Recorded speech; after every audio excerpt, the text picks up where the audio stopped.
commencer en 15 de compétition. Il y a le CC, c'est le président national et à votre disposition. On va prendre la première question, s'il vous plaît. Voilà, coach, bonsoir. Bonsoir. Vous avez fermé la tanière depuis 3 jours. Nous espérons que vous avez quelque chose à nous dire. Sur quoi vous avez basé vos différentes séances Les séances ont été basées surtout sur l'aspect d'abord individuel, si vous voulez, de la préparation athlétique. Comme vous le savez, nos joueurs ont beaucoup compéti cette année. Il y en a, leurs championnats se sont arrêtés un peu plus tôt que prévu. D'autres ont arrêté il y a seulement 2-3 semaines. Donc il fallait vraiment adapter les entraînements par rapport à leur temps de jeu.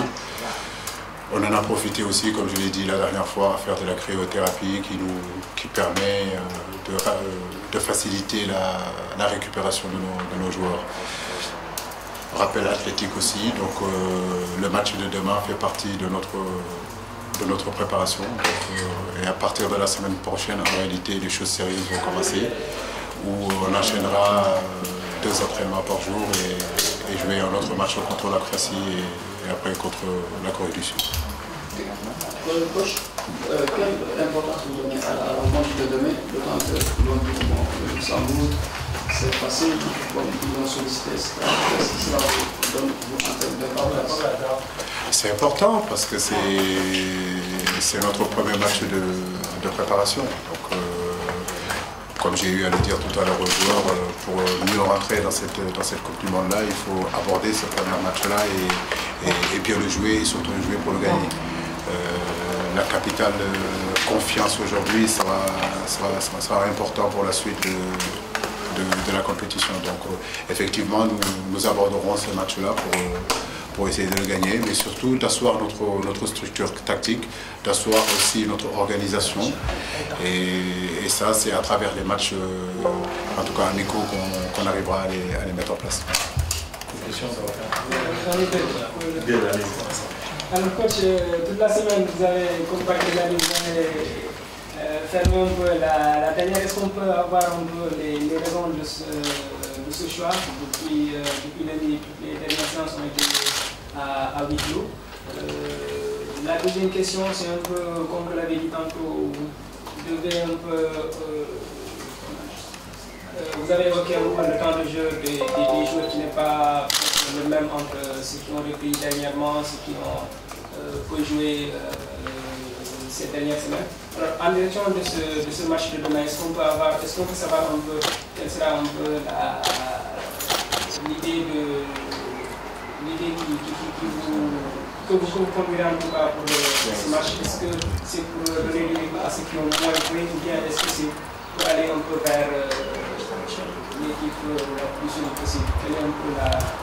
C'est un peu de tout ce que vous venez de dire, donner du temps de jeu aux garçons qui n'ont pas eu beaucoup de temps de jeu, mais en même temps aussi avoir une équipe solide, une équipe quand même assez cohérente et conquérante pour justement gagner ce match-là. Donc c'est un mélange de tout ça. Donc, comme vous le savez, un match international, ça se joue et au-delà de ça, ça se gagne. Donc pour emmagasiner de la confiance, il est important de bien débuter demain et c'est ce que nous sommes en train de préparer. Il y a une deuxième question. Pour les raisons qui ont fait que toute la semaine vous avez imposé des séances à huis clos. Mais vous voulez pas quand même que j'ouvre tout le temps la tanière, sinon il n'y aura pas de sens. Pour le moment, on a besoin un petit peu de travailler, ce n'est pas propre au Sénégal. Vous allez partout, je pense qu'aujourd'hui, dans ces phases de préparation, les pays n'ouvrent pas tout. Je pense qu'aujourd'hui, vous êtes bien placé pour le savoir.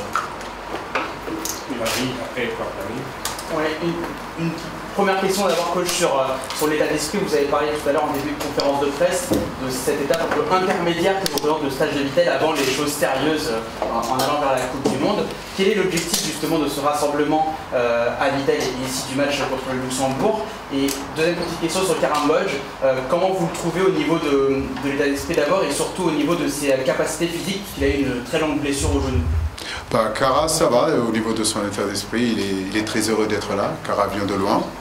il est content d'être là, il travaille dur, il a envie de retrouver son niveau. Et je sais que c'est un garçon qu'il faut aider. Il n'y a pas à être pressé, il faut lui laisser un petit peu de temps de revenir petit à petit. Mais il est sur la bonne voie, donc je pense qu'on pourra vraiment le récupérer bientôt.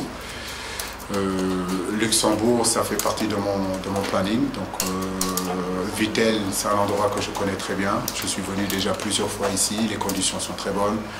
On est bien accueillis, nous travaillons vraiment dans la sérénité, les joueurs sont bien, donc je crois que c'est vraiment important de commencer la préparation pour la Russie ici à Vittel et nous sommes vraiment contents d'être là. Une coach, la 31 mai est date de fer pour l'équipe nationale du Sénégal.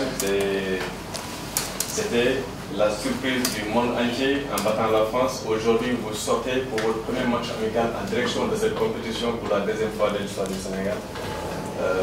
Comment vous comptez la célébrer cette date-là ou l'honorer? C'est vrai que c'est une grande date pour le football sénégalais. Et les choses ont fait que ça coïncide encore ce premier match de préparation au Luxembourg avec le 31 mai. Voilà, donc j'espère qu'on aura le même résultat qu'on a eu le 31 mai 2002. Et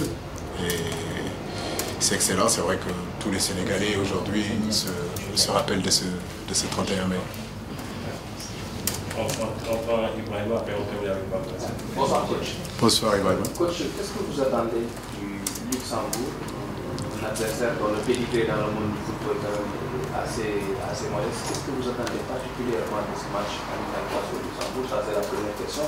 La deuxième question, elle a trait à l'état de forme de Diafra Sakho et de Keita Diao Baldé, des joueurs qui dernièrement étaient à l'infirmerie. Est-ce qu'en ce début de stage, une semaine après, est-ce que les sensations sont bonnes pour ces deux attaquants?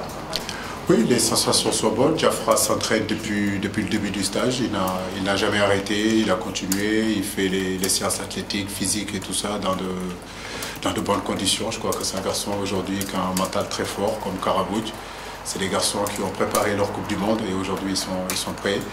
Diao Keita Baldé, c'est la même chose. C'est un garçon qui s'est muni d'un préparateur physique aussi, en club, avant de venir.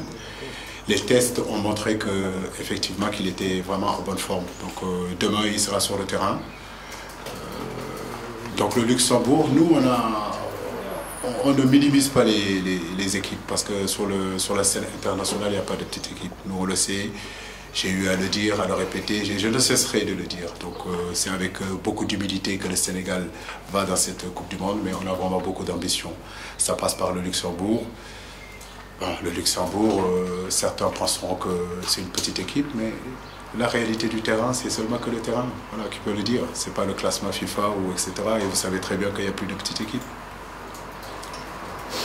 Coach, par rapport au match le Luxembourg, en fait, quel genre de type de position vous attendez par rapport à ce match? Et pour ce qui est des risques de blessure, quel mot allez-vous utiliser pour sensibiliser certains, si l'on sait que certains vont vouloir se montrer pour ce match contre le Luxembourg?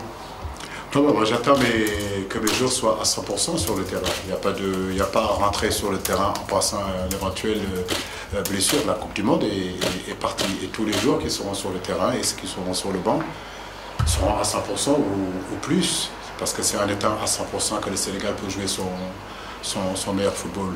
Le Luxembourg a de bonnes individualités, ils ont de bons joueurs.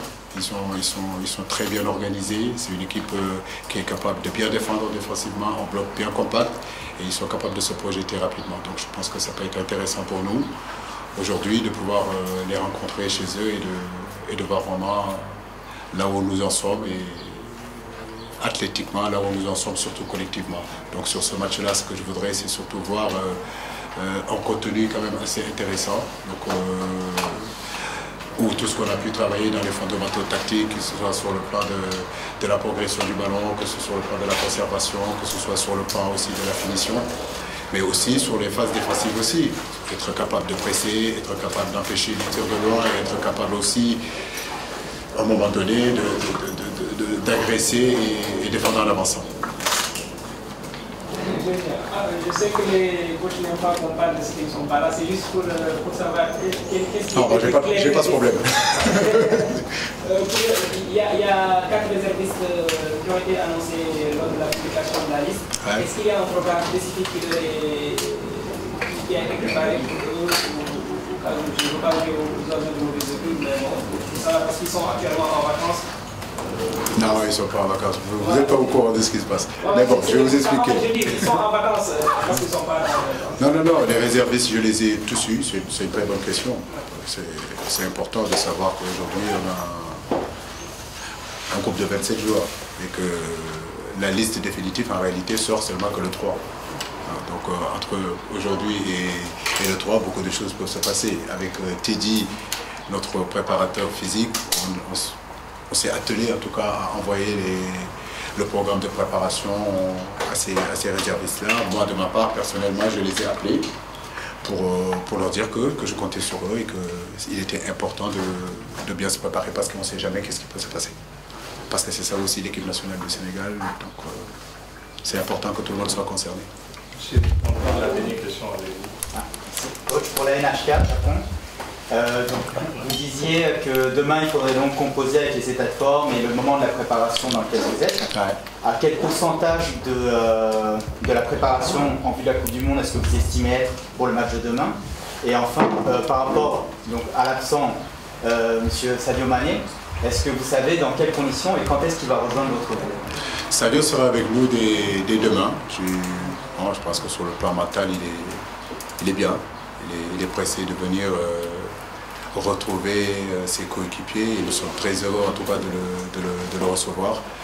Quand il va venir, on va voir avec le préparateur physique et puis le staff médical pour voir comment le ramener progressivement dans le stage et qu'il puisse avoir vraiment sa vitesse de croisière pour au moins le deuxième match ou peut-être le troisième match. C'est vrai que c'est une préparation de début de saison, donc on peut estimer qu'on est entre 70 et 80% de notre potentiel. Aujourd'hui, la deuxième semaine de préparation, si vous voulez, où il y aura 2 entraînements par jour, sera vraiment très difficile. Mais nous sommes obligés, si vous voulez, de le faire pour justement pouvoir bien aborder le match contre la Pologne.